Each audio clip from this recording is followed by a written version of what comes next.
Hey everybody, this is Brian. Welcome to video 103. This is Qt with C++ and GUI programming, and as you can see, we have my beautiful website, voidrealms.com, out there.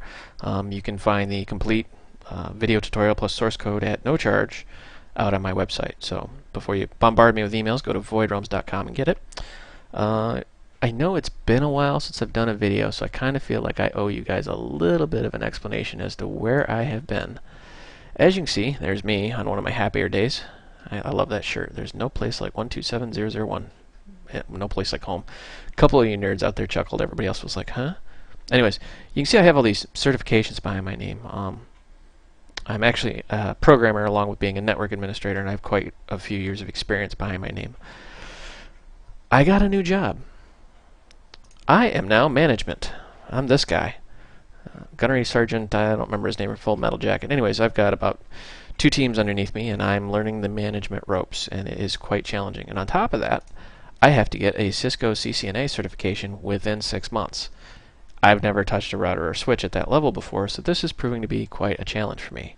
On top of new job, kid, girlfriend, cats, which are currently fighting on top of my wireless router. Get out of there. So I wanted to discuss something today, which was actually a viewer request. I think it was Jackal96. I'm sorry, it's been a long day. I don't remember if it was Jackal or Joker, but something 96 said, "Hey, can you cover C++ exemptions?" And I thought, that's the dumbest thing in the world. And then I thought about it and said, we've never covered this. I wonder how many other people are wondering this too. And then it dawned on me that Qt really doesn't cover exemptions. Qt goes through like a Boolean model, like is the file open, true or false? Did you copy the file, true or false? But it doesn't really throw exemptions, not like the standard library does. So if you go out to C++.com reference and look up exemption, you'll see there is a C++ exemption class in the standard library, and this is what it looks like. It's just a standard class. It has, the ability to throw. You have an exemption object in there, and you have a character string of what, which is just a basic description of what the heck just happened. And they have a very simple little, example here. You can see there's IOStream, type info, namespace standard, and you're just creating a polymorphic class with a virtual function. And Kitty, if you knock over my router, I'm going to be unhappy with you. Sorry, guys. And then we're just, creating an object, and this is where we're actually throwing the exemption. Actually, what we're doing here is we're creating an exemption intentionally, and then we're catching it through a try-catch mechanism. And I realize for a lot of you out there, this is old school. You're like, yeah, I know. Why are you even covering this? Well, we've never covered it in Qt, because Qt doesn't really support exemptions. It's not really built into the Qt framework. I'm sorry, the Qt model. So we should cover it. And the reason why is simple.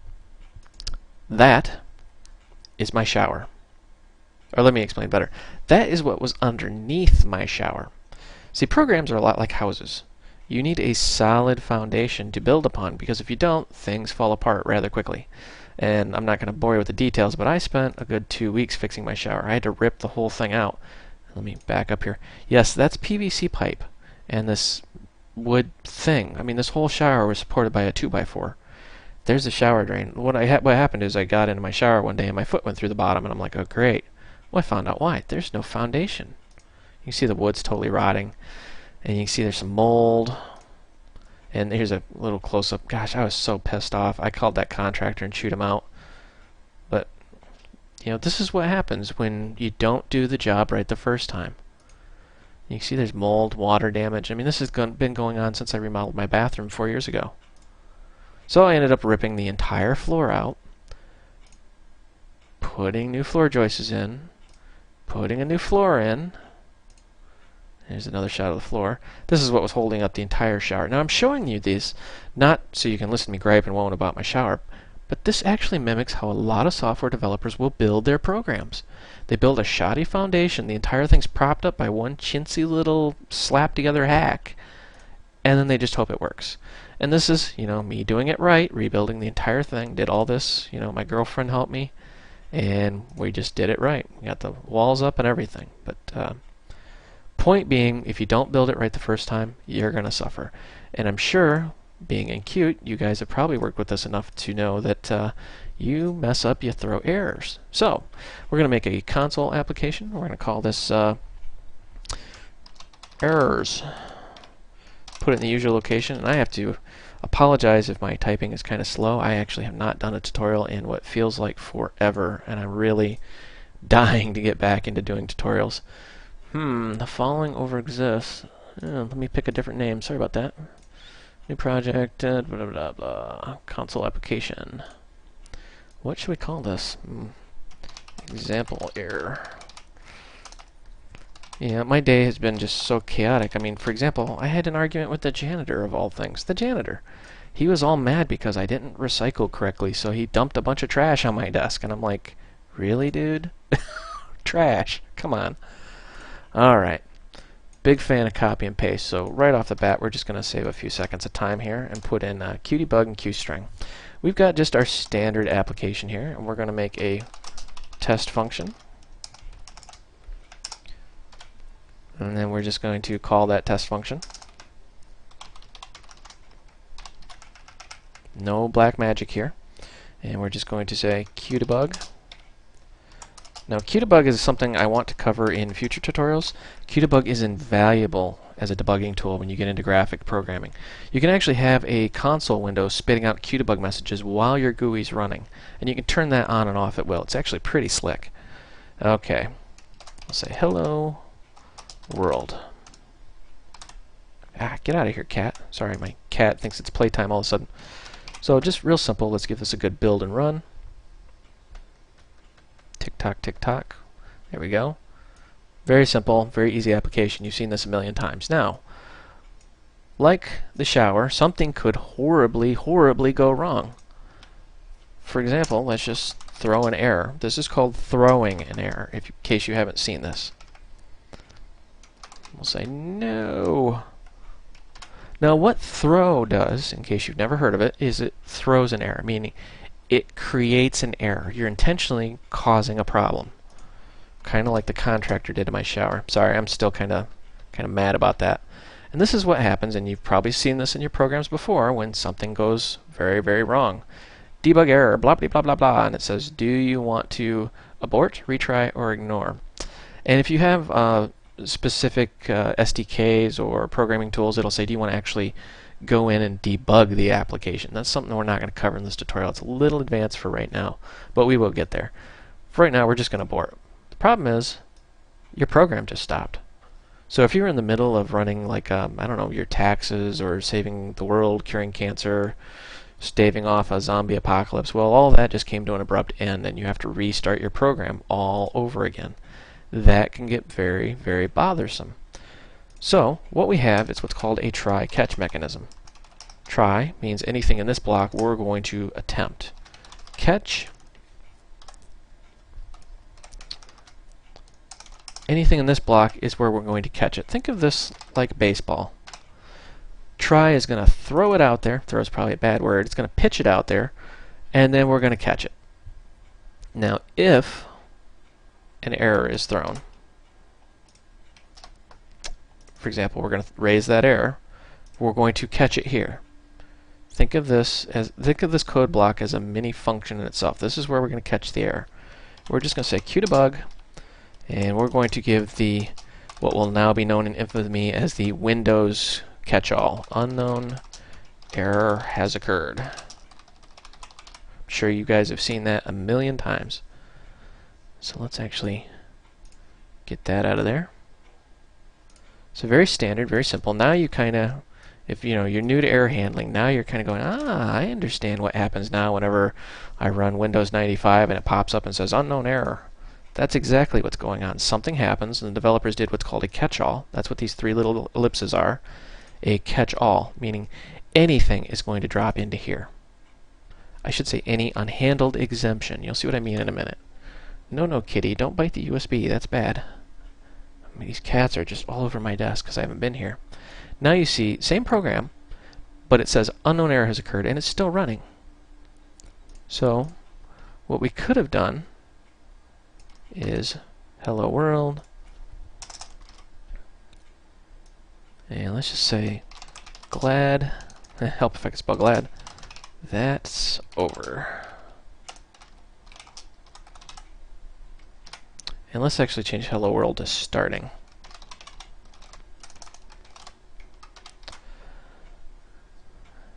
So one thing I am thinking about doing, kind of off topic here, is building some CCNA tutorials. Alright, there we go. So as you can see, starting, unknown error has occurred, glad it's over with. So we can actually resume processing here. Now, why would that be handy? Well, unknown error in itself isn't very handy at all.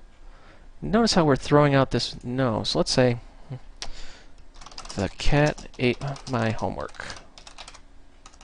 Because my cats sometimes do actually eat my homework. And I really can't spell today. The cat ate my homework. Now when we run this, what do you think is going to happen? Look at the code real quick while it's building. What's it going to print out? If you said the cat ate my homework, I'm sorry, you did not win. It still says unknown error has occurred. That is because of this catch-all. That catch-all right there is just going to say, I give up, I don't know what the problem is, just do something. So what we need to do is actually handle the error. So if you think this is a QString, because we're in Qt, well, let's give that a try and see what happens. I always hate books that do this, but I'm going to do it, just for illustrative purposes. I had this one C++ book that I absolutely hated. It was like the first book I ever read. And what it said was, okay, type in all this code. At the end of typing in all this code, and I wasn't a very fast typer by any means at that time, so it took me a good hour and a half to type it all in. The author says, on the next page, of course, says, haha, that didn't work. How stupid do you feel? I mean, that's literally what the book said. As you can see, we are catching a QString here, meaning this is a QString, and we're catching a QString, because you can throw objects and catch objects. So we're throwing a string, catching a QString, but it still says unknown error had occurred. Why is that? That's because we're not actually throwing a QString. We're throwing a C-style string, or a standard string. So let's actually go catch. Really, cat, quit biting my foot. Anybody want a free cat? I'm about ready to give one out. I'm just kidding, I love my cats. And believe me, these cats were very, very helpful when I was working on that shower. And we'll say C error. And we're just going to debug this out into the console. So, this time when we run it, maybe if it builds, it'll say, the cat ate my homework. Now why is it suddenly saying that? Well, remember, we are throwing a standard string here. And here's where we're catching it. See that pointer to? And that's where we're throwing it out. Now, let's modify this really quickly, because I want to cover some other things. Say QString. We're just going to throw this in here for illustrative purposes, just to show you the difference here, in case some of you are out there scratching your head. And I know a lot of you are probably rolling your eyes going, get to the point. As you can see, it's not executing that QString portion right here. So we are actually in this right here, this catch char pointer to string. Now, what we could do is something like this, where we're actually converting it to a QString. Or I should say we're casting it into a QString, or more to the point, building a new QString in memory and making a copy of it and throwing it out. Now it says QString, the cat ate my homework. So you can see we're actually making a QString now. That's how you can throw objects. Now, you remember I started this whole thing off with the C++ exemption class. Well, we're going to very quickly make our own Qt style. So let's do add new, class, choose, and we'll call this my error. Give it a base class of QObject. Now, why would you want to do this rather than use the already built-in standard library? Well, the answer is simple, signals and slots. Sometimes you want to do things that the standard library just won't let you do. So what we're going to do here is we are going to just say include QString. And if you remember, the standard library exemption class had a string called what? We're going to be a little different here, called string message. And then we're going to do a void set message.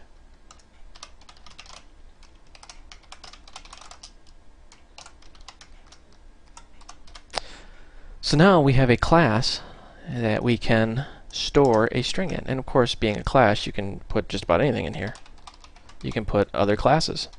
So if you've ever worked with like Java or Visual Basic or C# or Python, you'll know that even an error is an object, or I should say an exemption is an object. That's essentially what we're doing here. So we're just going to say qstring whoops. Now let's implement these real quick here. And let's go refactor. Darn you, mouse pointer.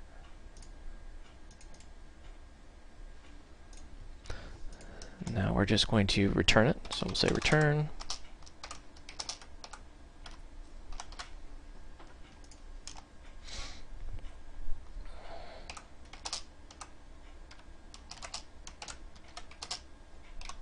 Very simple, very easy. Now, this goes into my little speech of doing it right the first time. Why would you do this? Why wouldn't you just take this variable and throw it into public? Well, the answer to that is simple. It's called encapsulation. You want to make sure that your users cannot directly modify your variable. The reason for that is simple. What if you want to do something here? For example, let's go in here. Every time they set the message, you want to write to a log or append something to it or do something funky. Well, the problem with that is if they can directly modify that variable, they're going to totally wipe away your scheme. Also, anytime you make changes, you don't want to break this signature because they're going to be using this class. In other words, if you say set message and they've been using this for 5 years and then suddenly you come in and go blah blah blah and add more variables, well, all their code suddenly breaks. That's why things become depreciated when you're using a library or framework, because they want to move on to bigger and better things. And in doing that, they don't want to break backwards compatibility. So let's actually add in our class here. We're back into the main.cpp. Alright, let's get rid of that real quick. Sorry, my cat is biting my foot, and it's really, really, really getting on my nerves. Okay, there we go. I don't know what the deal is with this cat, but it ignores me until I sit down, and then it's like, WWF wrestling time at my house, and I'm just like, go away, leave me alone. Alright, so we're going to say my error. And I know some of you out there are going to be screaming, oh my gosh, you're making a memory leak. And you are absolutely right. I am. No real reason for it other than I'm just making a memory leak.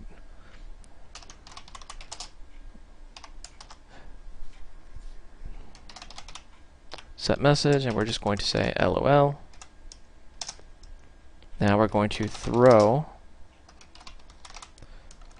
CError. Going to throw our object here. So what we're doing is we're making a new CError. We're setting the message, and then we're throwing it. So we're actually throwing this object. Now in real-world production code, if you don't want a memory leak, you would use the QPointer object, or you would put this inside of a class. Like you would have a main class that starts up, and then you would use this, meaning you would make this a child of whatever class you're putting it into. Let's just give this a good build and run.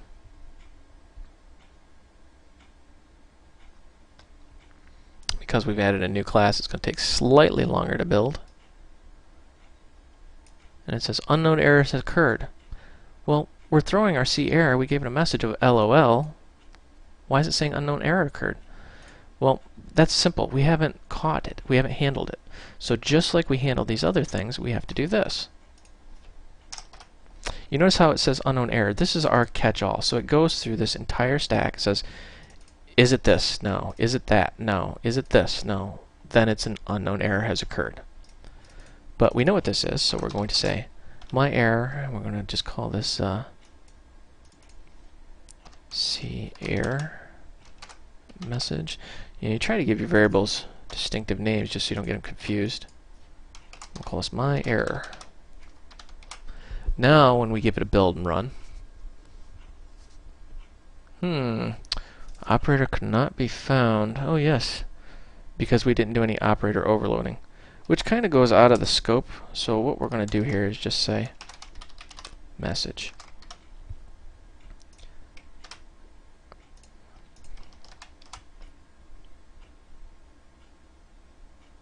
And if you're wondering, does not have an overloaded member. Let me pause this for a minute and figure out what I did wrong. Okay, now I feel thoroughly stupid. If you look at this code, I'm going to explain what I did wrong here. And look at this code. What's the difference here? See if we can kind of scrunch all this on one screen. My error pointer to a new error object. Here we're saying my error copy of. So, like I said, do it right the first time. But this is why you would add error handling. It's going to make you really think about your code, and you're going to structure it in a manner that you have to think about it. Now when we build it, it should run just fine. There we go. My error equal LOL. Glad that's over with. So that, in a nutshell, is error handling. So real quick review. We're just got a little application here. We got a test function. And let's jump into this. We've got an myError class, and it's just got a function that returns a string, function that sets a string, and then we've got our protected variable myString. And then we're just showing basic error handling, which if you've done Qt and nothing but Qt, this is probably new to you because Qt really doesn't do a whole lot of error handling. So I'm really glad he wrote in about that. That was a really good suggestion after I thought about it. Now, one thing you'll notice is we're throwing our myError object, or CError, and the cat ate my homework is never fired off. Let's run this again. I want you to really understand that. Starting myError equal LOL, but it never says the cat ate my homework. Why not? Well, because once you throw an error, it immediately jumps into the catch blocks. And it just goes, it's like a switch statement. It says, is it this? Yes, no. Is it this? Yes, no. Is it this? Yes, no. And likewise, if we reverse these, what do you think it's going to say? Tick tock, tick tock. Alright, it says the cat ate my homework, because we're now throwing a Q string. The first one to get thrown is the one that moves the context of execution out of this block and into these blocks down here. Now, that's really it for this tutorial. Like I said, in a production one, you would use a Q pointer or the this mark. You could kind of modify it, but sometimes I'm kind of doing this just to see. Sometimes Qt does not like doing this, where if you don't use a pointer to an object on a Q object, sometimes it gets kind of cranky and says you can't copy the object. Yeah, see. Initializing cannot convert from myError star. Oh yeah, my daughter would say that I've totally lost my mind going into management. I haven't thought straight since I started it. Here we go. Cannot access private member declared in Q object. And if you're wrestling around with this error message and you don't know what that means, basically you're trying to make a copy of this variable right here, which it cannot access it because it's internal. So let's just flip back here. I'm going to fix this back up. That was my washer if you hear little chiming music in the background. So it's time for this tutorial to end. I'm going to fix this code back up here, make sure everything runs, and then we'll post it back in. That's QString. That would be bad if we edited that one.